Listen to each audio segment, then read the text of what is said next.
Hey, folks, in this interview, it's all about the art of six figures.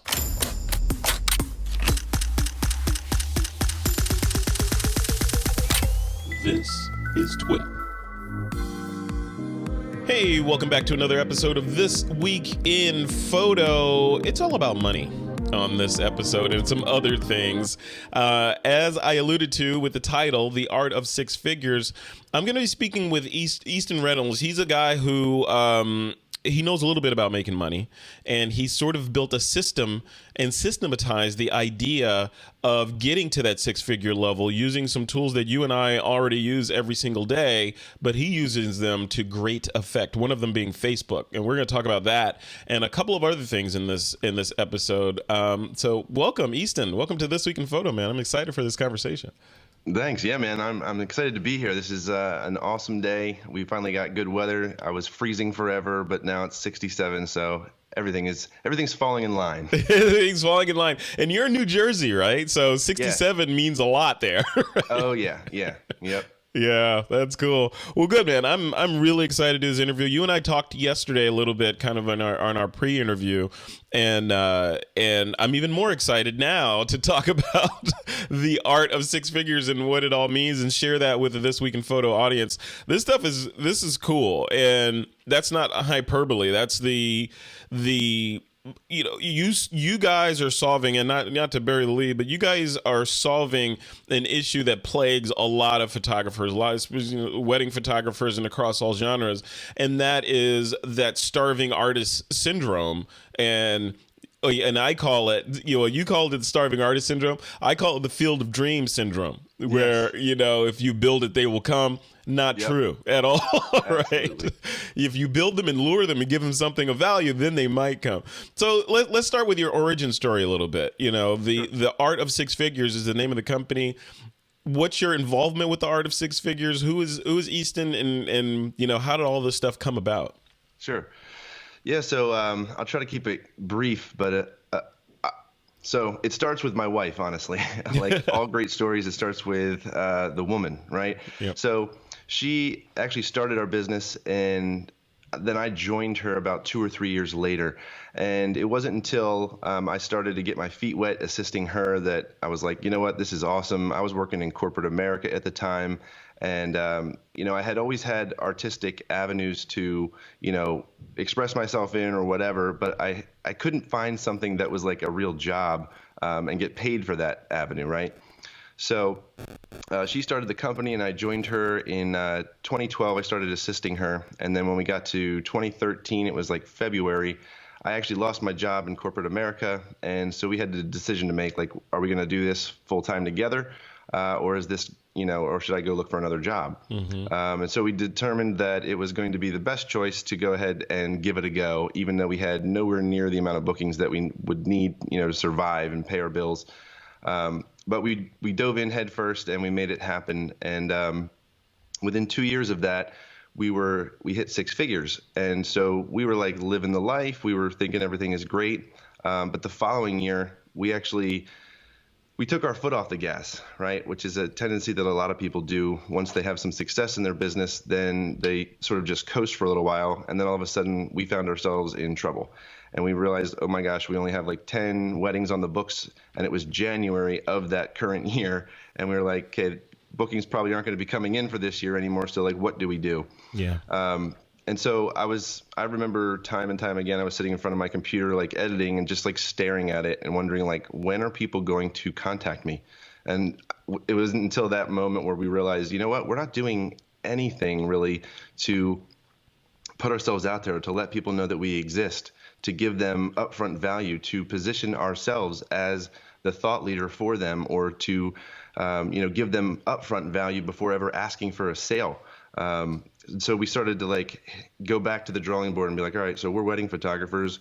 We photograph weddings every weekend, but a lot of our wedding couples are getting married for the first time. So they don't have the experience. They don't know the nuances of how the day could go, what could go wrong, what could go right, all that stuff, right? And so then we started to educate them and give them like upfront value, stopped blogging just our weddings and started blogging things that were actual informational stuff for them. Like, hey, if you do a receiving line after your ceremony, you are going to eat up 45 minutes of your wedding day, right? And so we just started giving those little nuggets, and people started to use them and consume them, and it sort of established a trust for our brand. And then when they got to the position where they were ready to actually make a buying decision, they would reach out, and we wouldn't have to go back and forth on money or any of that, because they were ready, because they were already in what we call our ecosystem of content. Yeah. So then from there, things were going great. We put out some courses on lighting and things of that sort under Luray Photography. And then I just realized that like I would never really be able to teach fully and have the amount of impact that I really wanted to have, because I'm only an expert at like one thing or two things. And to be an expert at like a million things is almost impossible. So at that point, I partnered with my current business partner, his name is Bo. And we created the Art of Six Figures, which is essentially a social learning platform for photographers, but it's focused on the business side of photography.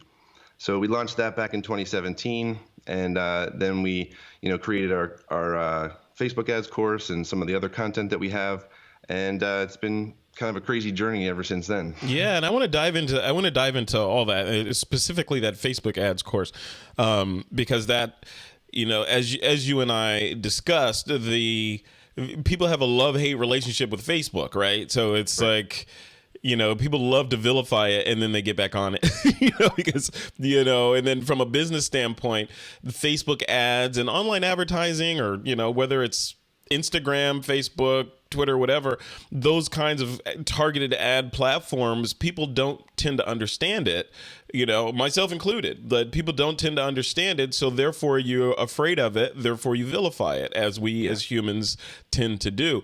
You guys have leaned into it, right? And I want to talk about that a little bit. And you, like when we were talking before, you were telling me about some unintentional successes that you had, that you like, the accidental 100,000 error, Yeah.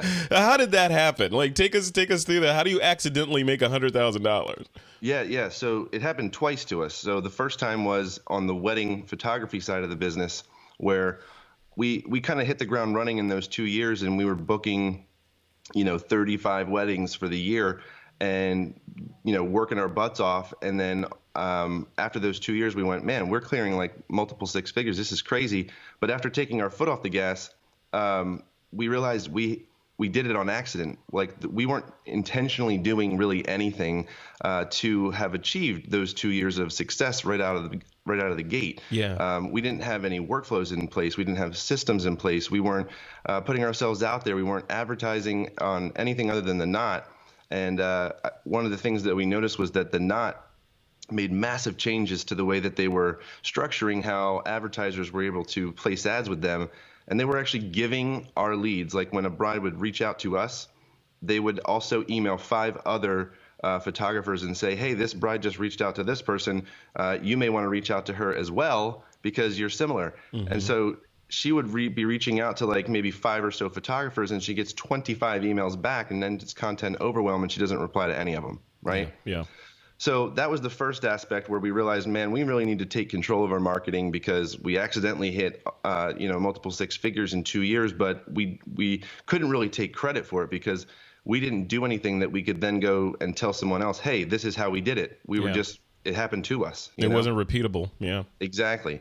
And then the other time was once we started teaching workshops on lighting and things of that sort.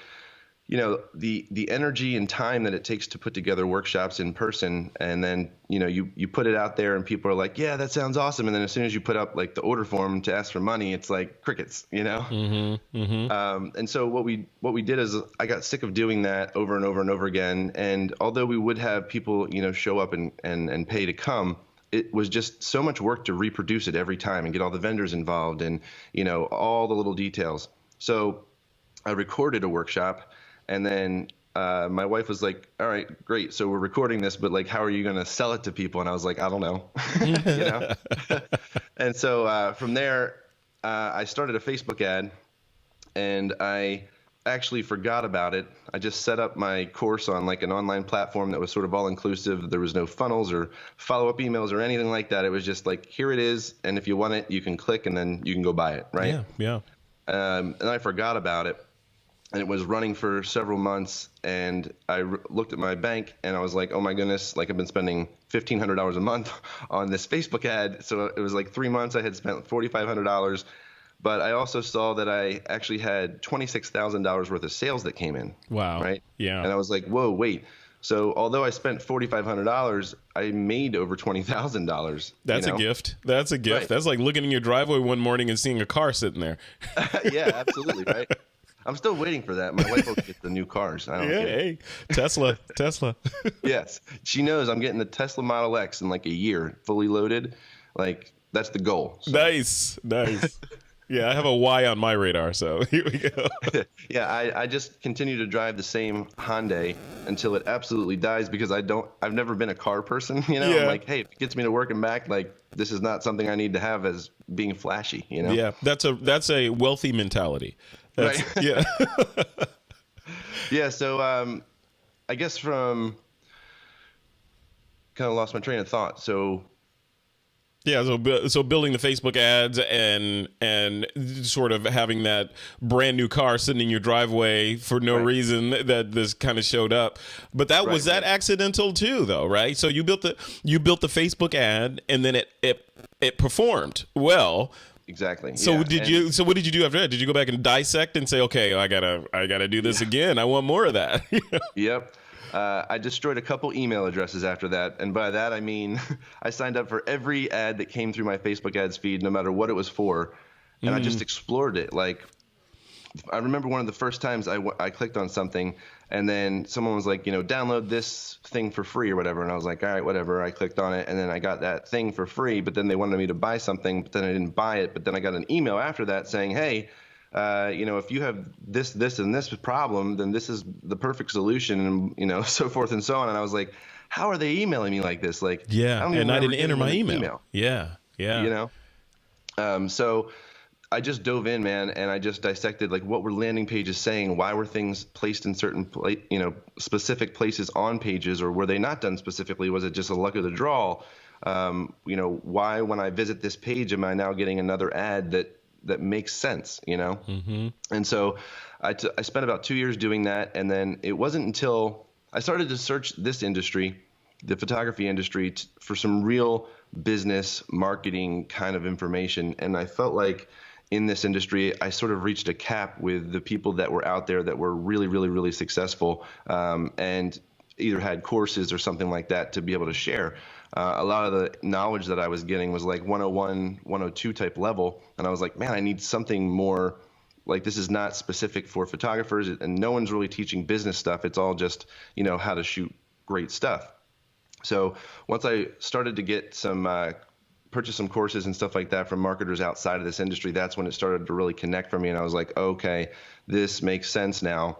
And so what I did was I took all that information that I had been just sort of self-learning over the past 2 years, and I recorded a new workshop, and that was our reception lighting workshop. And then I put that out, but this time I actually was very systematic. I knew exactly what I was doing. I had funnel set up and abandoned cart sequences and all that good stuff. Nice. And so we spent about $15,000 on ad spend on Facebook, and we made over $100,000 on that course in about 6 months. Oh, that's crazy. See that? And it was just crazy. That stuff sounds like a dream. Like one of the reasons, and I told you yesterday when we spoke, I have a finely tuned BS monitor, right? And it's not going off when I talk to you. So I know this is real, and what I want to convey in this interview is, I know we're not going to get through all of it, right? And dissect exactly how you did all that stuff, but and we'll talk about that at the end. But the idea that you can make what some people make in a year, or some people in certain jobs make in 2 years, in 6 months, from your computer, that is the holy grail, man. Like how does that work? Like what's the top line mechanics of getting that working? Were you lucky? Did you find the right tools, or did you find the right training program that coached you through it? In other words, how do I do it, and how do people watching this interview do it? Yeah. Well, so first of all, it took me about 2 years to translate how to use Facebook ads to sell photography courses or educational content, and then how to take that same information and utilize it to actually book clients for photographers, right?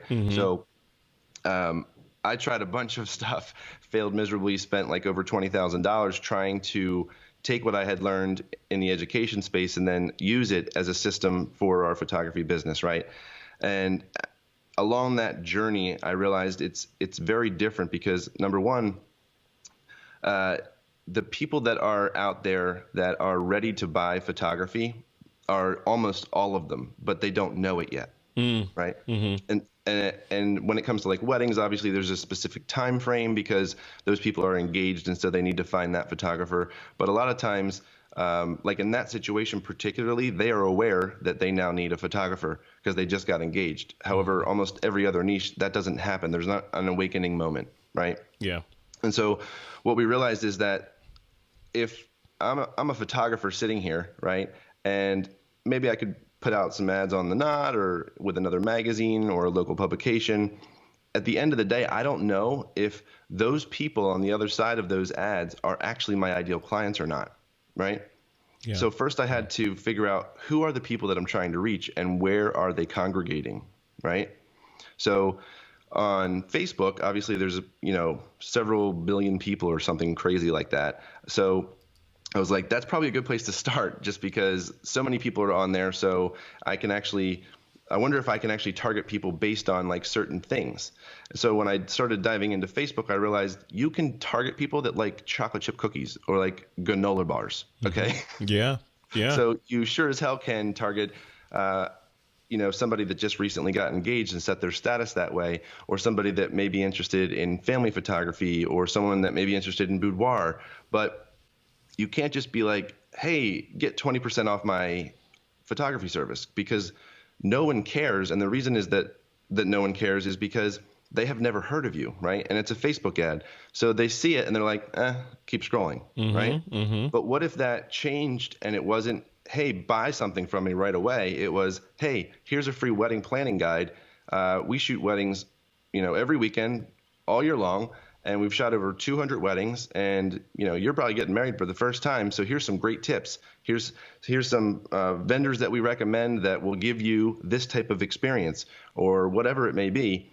And so we started doing that, and then we actually literally got up out of our seat in our studio, went outside, and started to talk with other vendors in the space and said, hey, can we partner together? Like, I'm not a dress expert, but right down the street from my studio is a bridal store. So I went in there and I said, hey, would you guys mind guest blogging for me, like 300 words or less?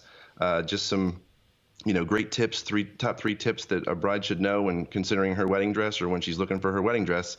And we started doing that with a bunch of different vendors. And before you know it, the SEO and organic aspect of things started to take off. And then we were able to use all of that great content as ads, right? Yeah, yeah. And so we started to give all that upfront value to people, and it created brand trust. And then within that, we break down pain points, frustrations, and hesitations. So some of those things, like for instance with boudoir is something that if you're a woman that is considering having that done, there's a lot of maybe self-esteem things that you maybe want to lose 20 pounds first, or all these excuses that they tell themselves as to why they won't want to do it right now, right? Yeah. But we can actually reframe those wrong mindsets and let them know that they are actually amazing just the way they are. And here's 10 other women that look just like a normal woman, right? And they look amazing, and they felt super confident afterwards, and all these different things, right? And then having those past clients' video testimonials is massive. Like the impact that you can have with a video ad, first of all, it's way cheaper than any other type of ad, but also it gives them that screen time, that FaceTime with you. They can actually connect with you, see you, and then that does something in people's subconscious that's different than just seeing a stagnant image. Does that make sense? It makes absolute sense. Yeah. And that's the idea of getting something off the top, because we're all inundated, I think, with social media and buy now, get this, grab this, people want, it's almost becoming numbing, and as you know, in marketing, they call it ad blindness when you see a banner and you don't even see the banner anymore on the top of a website because they're always there, and you dismiss it because you don't want that thing.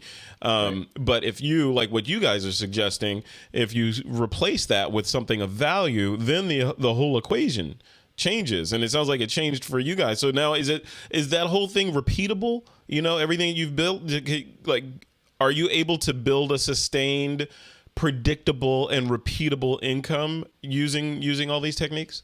Oh yeah, I mean, for us, it changed the game personally, for the education side as well as the photography side for booking clients. But once we launched our course, it took me a while to continue to tweak it and continue to figure out, like, okay, I think this is good. Let me get some people in here beta testing it, and they're gonna give me feedback, and then they'll tell me it's awful, and then I'll change it again. And I did that for like a year. But once we got it down, once we got it on a fundamental level, what needs to happen before you ever run an ad, what needs to happen after an ad is clicked, those are the two things no one ever thinks about, right?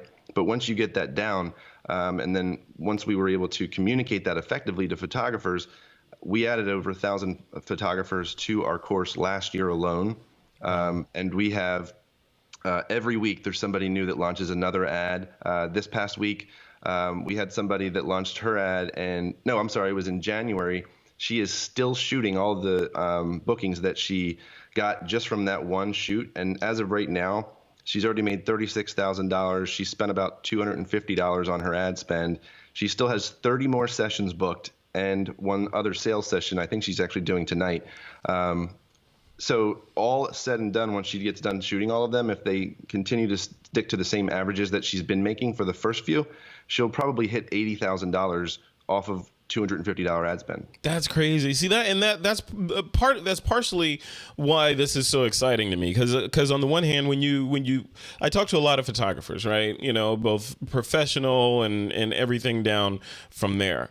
And one of the main questions / concerns is, once I build my business and I put my shingle out there, I have my website, is it going to be like, I decorated my house for a party and no one's there? It's right. Crickets. How do you get people in the door? And then some people will tell you, and you can address this, some people will tell you, well, you just got to build up a following on social media and you get 1 million people, then you can sell them stuff. And then other people will say, yeah, you got to do that, but you also have to have an email list, and then you can email the list, and then a certain percentage of that email list will convert to customers or some hybrid in between. You're presenting the third level, which is buy your traffic and convert that traffic into paying clients and buy it targeted. So you're paying for people that want the thing, that are looking for what you have to offer. Is that fair? Is that how it works? Pretty much. Like, so most people are okay with letting the lead flow happen from wherever else, and they're hoping that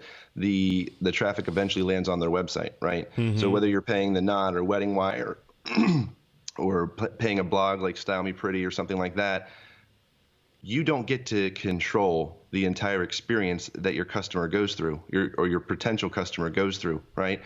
When we're running these ads, first of all, it's an on-demand thing. So if I don't have any business this month, I just run an ad, and once my system is in place, you can kind of turn on and turn off ads accordingly. And the ones that are doing well, they gain what's called social proof. So as an ad's running, you'll have, likes and comments and shares and all that kind of stuff happening and views, and those statistics stay with that. And so the stronger or the more likes, comments, and shares that an ad gets, Facebook is like, oh, well, this is obviously relevant based on the targeting that you said, hey, I want this ad to be shown to these people because they'll be interested. They actually are interested. And so first of all, it's cheaper for you to run this ad now.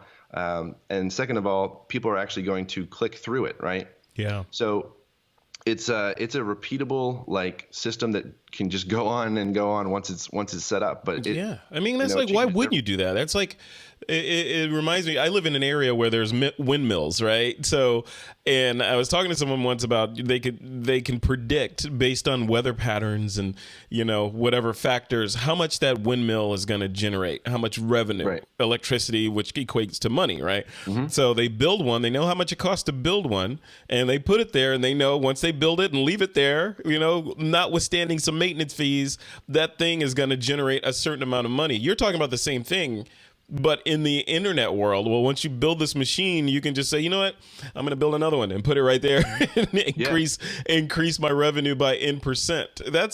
That's crazy. But make no mistake, it is the most work you probably will have ever done on the business side. It's not manual labor, right? It's not like shooting out in the field. It's none of that. But it is a lot of brain work and technical stuff that, like, that's why we made the course, to sort of baby step people through it and get them their first successful launched ad. Like, no one's allowed to launch an ad after they buy our course until they actually post all of the different components of the ad in our group, and either myself or one of our coaches will review it.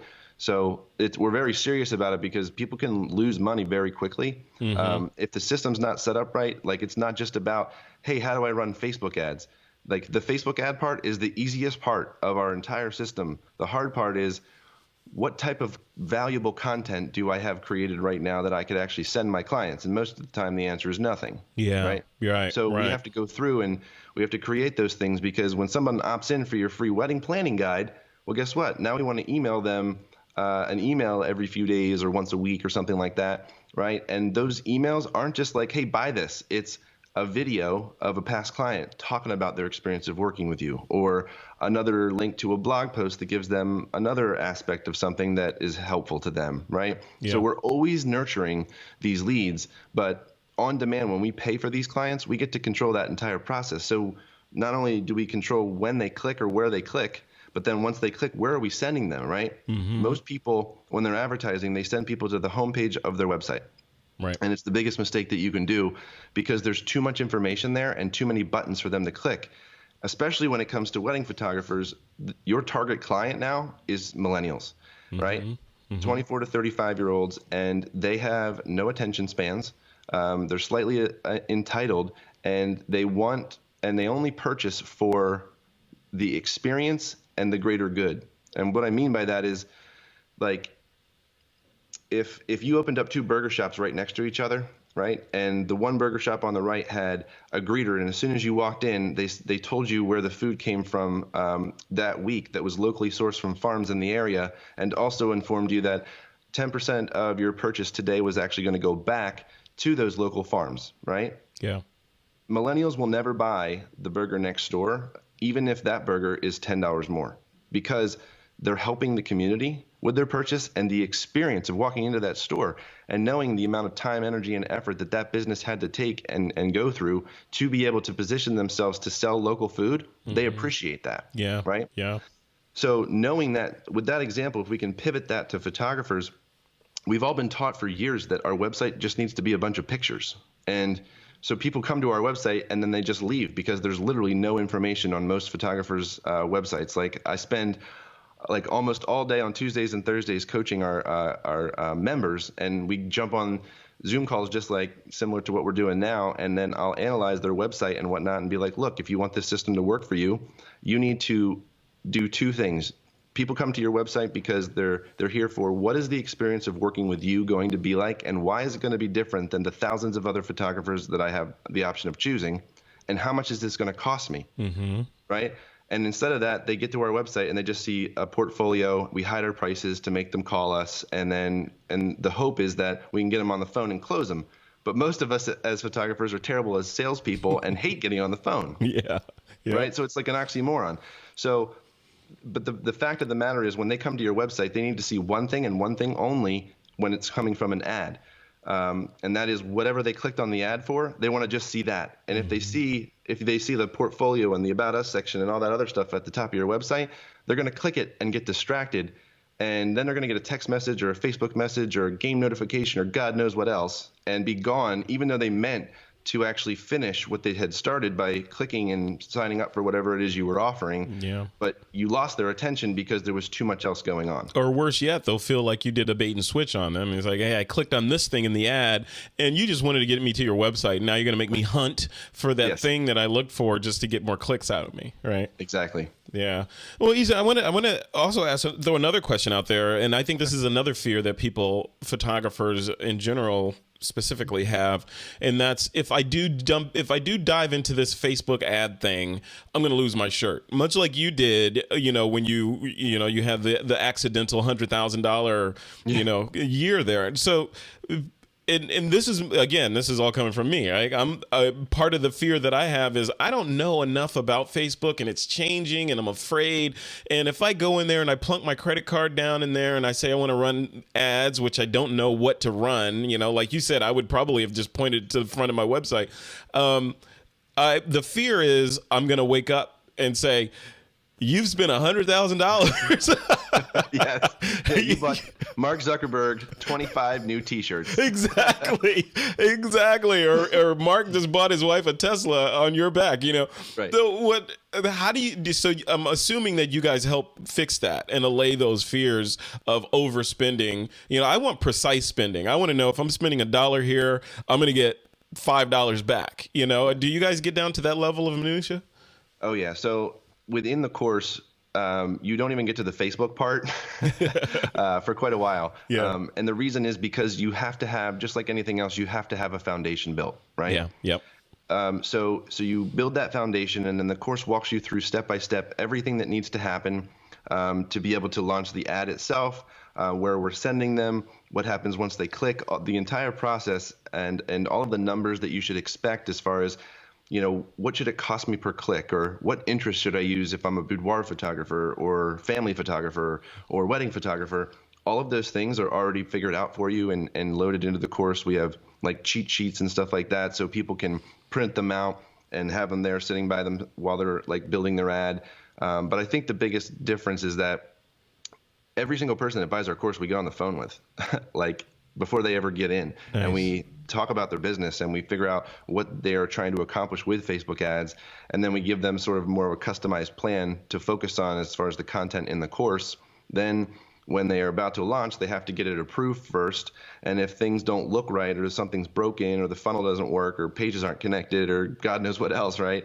We'll jump on another Zoom call and make sure that it's successful. Like, we're not in this just to be like, hey, buy this course and then good luck figuring it out. We know that this is Facebook and it's complicated, and people that can get tech overwhelmed really quickly and all that. So we've broken it down to the very foundational level. And then we have an entire team of coaches and whatnot that are living in the group, the Facebook group for our members. No question gets unanswered. We have we ask for 24 hours to respond, or, we have lives and stuff like that as well. Yeah. But we want to make sure that when you put your faith in us that Facebook ads can work for you and your photography business, we are going to deliver on that, and we're going to deliver on that at all costs, because you bought something and we told you it was one way, and if it isn't, then that's false, right? Yeah, it almost sounds like training and consulting at the same time, like good training and consultancy. To draw an analogy, and tell me if this is accurate or not. It sounds like Home Depot, right? It sounds like if you look at Home Depot as the world of online education as it applies to making money online, or selling your businesses, or marketing your photography business. Sure, there's a bunch of stuff out there on YouTube. There's all these different educational resources you can go to. There's PDFs up the wazoo. There's just websites. There's stuff everywhere. Just like in Home Depot, you go in there, you can build an entire house from what's in Home Depot right now. Right. You can go in there and build it, but it sounds like what you guys are doing is that you don't want to build a house. You want to build a house? Okay, let's build a house. I'm going to show you. Go buy that lumber. Go buy those nails. That's the drywall you need over there. Get that. Get these 15 tools, not those. Get these 15 tools, and now get on the phone with me. I'm going to show you how to get started building your house. Is that fair? Is that a good analogy of how you guys are doing it? Essentially, and we felt like that was the only way to do it. And the reason is because when I first started in photography, I went to conferences and I probably spent money that I shouldn't have spent to go. And it was probably money that I needed to spend on like buying my client's album and getting it shipped to them, right? Yeah. Um, but I went because I was looking up to people, and I felt that, going, I would be able to learn a lot, and then I would be able to come back home and implement those things, make that money back and much more, and everything would be fine. And what I realized is that a lot of people in this industry are teaching what works for them. And just because it worked for them, they then create a course out of it and then sell it to people. And then people are like, yo, this doesn't work. And it's like, well, that's because you built a course that only works in a very specific region of the world. And that is where you live. You didn't do any testing to see if it actually works anywhere else. And I think that what I realized from that now, 8-10 years later, is that I started educating.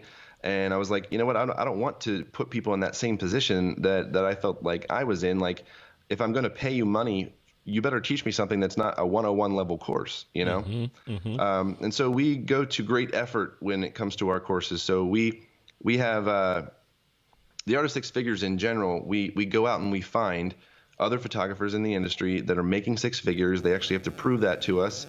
And then from there, if they have like a course already existing or content for a course that they'd love to record, we partner with them, bring them onto our team. We record and produce the whole course for them, and then they come on and help and run the Facebook group specific for their course. And then from there, once we are getting ready to launch their course, we do a beta testing, and we're very specific about how we do that.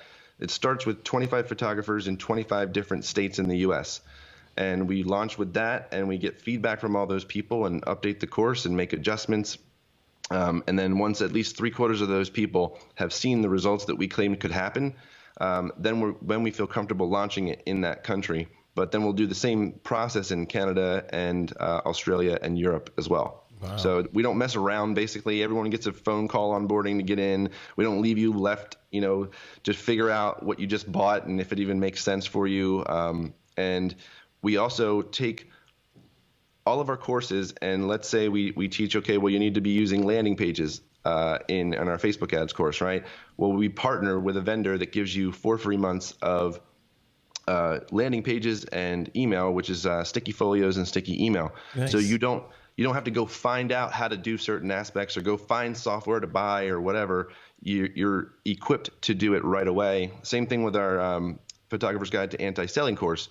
We know that people, that are doing IPS either hate it or love it, right? And most of the objections or hesitations when it comes to doing IPS is, what products do I sell? How much do I sell them for? And God forbid that I order a sample online and I do it wrong, and now I have to eat the cost of that when I really couldn't afford to do it, And so we went out and we found all the best products for the lowest cost to the photographer. We found software company that you can use, all that stuff. So you get like 2 free months of NView. All of the pricing and products of everything that you're going to be selling is already preloaded into it. You get a $250 album credit with Album Epica and a 16x24 metal print so that you have your samples, Oh, that's so cool. There's no real courses that are going to that length out there, or even educators that are trying to not just teach you something, but also equip you. Yeah, it sounds like you guys are bringing everything to the table except the photography, right? So the photographer, you guys can't. I mean, you could. I mean, you could add how to shoot onto this, right? But the photographer presumably has some skill at shooting and understands how to take photos and shoot a wedding or shoot a portrait. And then from that point forward, you guys have built an infrastructure that teaches them everything else that they need to know, which is a dream. Because I know a lot of people in the industry, blood, sweat, tears, fingernails, and DNA, spend all that stuff figuring it out, trying to get to, what you guys are sort of spoon feeding people. So what is the course, if people want to get into the course, it's the artofsixfigures.com, right? Or take me through that process.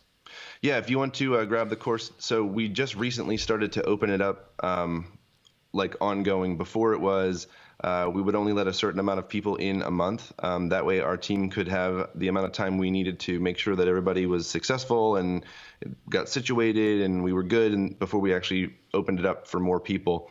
But now We're actually in a rebranding phase right now. The website should be up by the time people see this. Cool. But the new website is sort of repositioning everything, because when we first launched this, it was obviously just like 1 or 2 courses.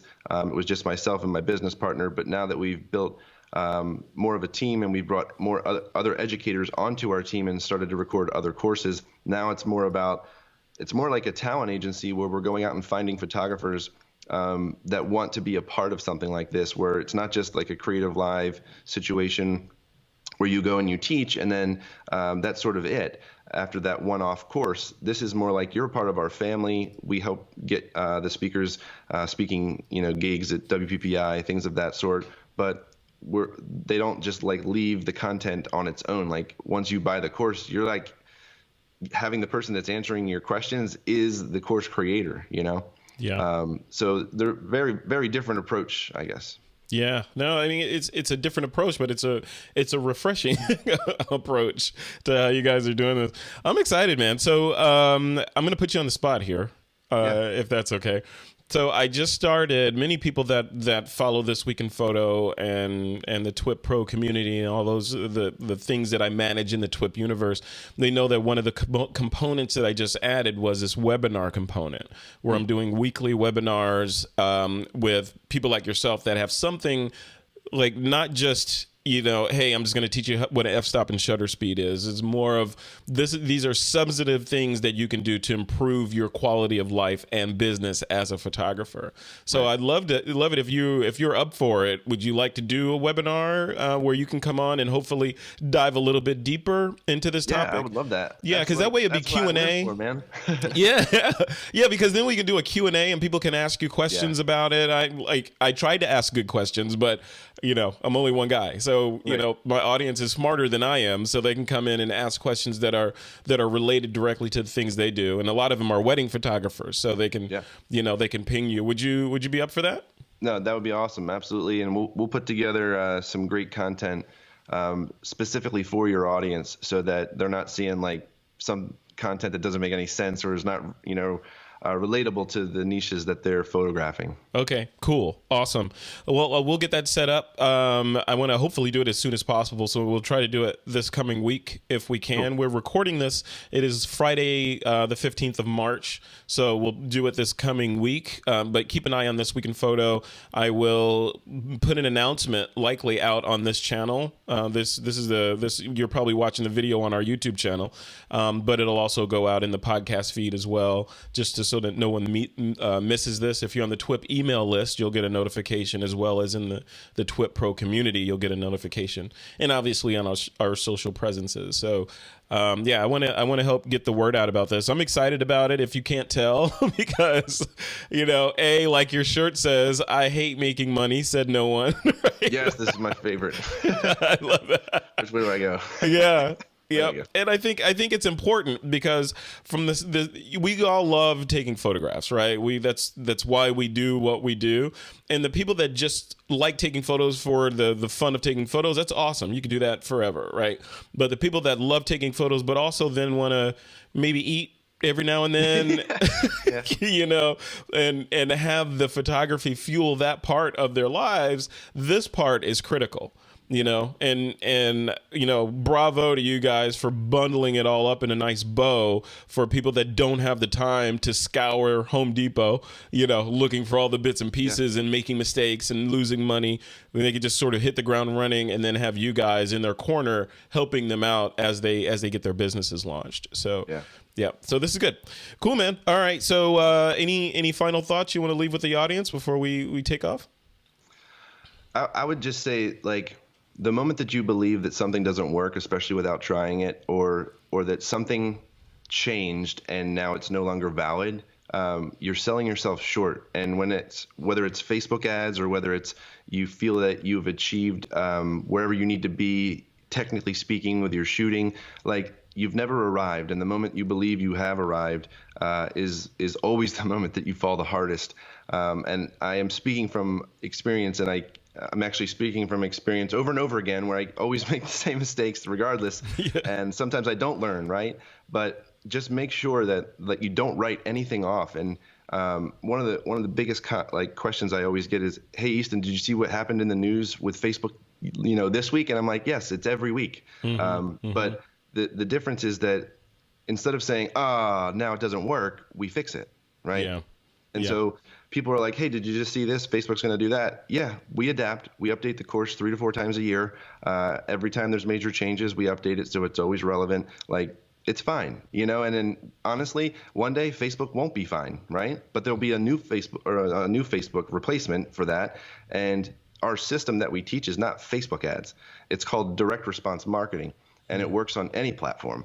So, always stay relevant.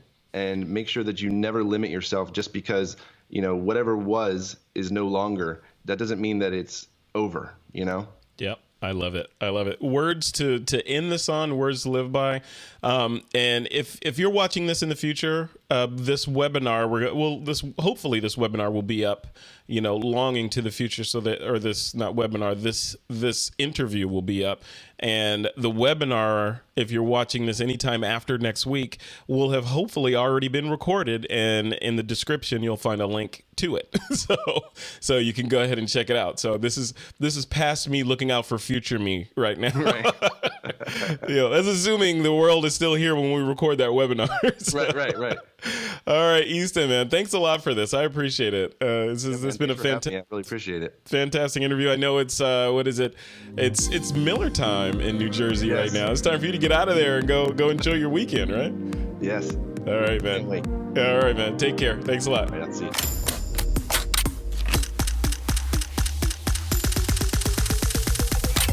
This is TWiP.